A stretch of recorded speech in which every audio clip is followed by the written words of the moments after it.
দেখে বোঝার উপায় নেই দিন কি রাত। ঘন কুয়াশায় কয়েক মিটার দূরের পথও দৃষ্টিসীমার আড়াল। মাঘের দ্বিতীয় সপ্তাহে উত্তরাঞ্চল সহ সারা দেশে অনুভূত হচ্ছে কনকনে ঠান্ডা। সর্বনিম্ন তাপমাত্রা উঠানামা করছে 10 ডিগ্রির আশেপাশে। বুধবার সকালে দেশের সর্বনিম্ন তাপমাত্রা মৌলভীবাজারের শ্রীমঙ্গল এবং পঞ্চগড়ের তেঁতুলিয়ায় 11.50 ডিগ্রি সেলসিয়াস রেকর্ড করা হয়েছে।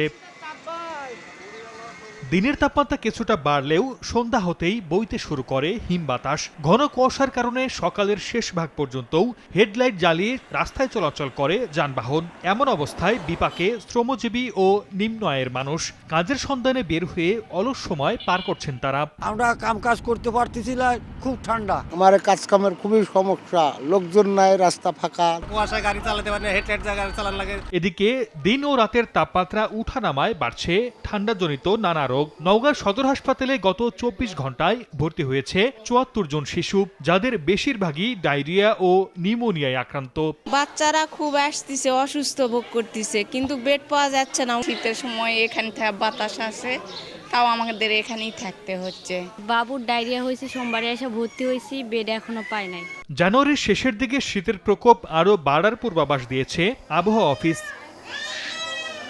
সর্দার মোহাম্মদ আরিফ, সময় সংবাদ।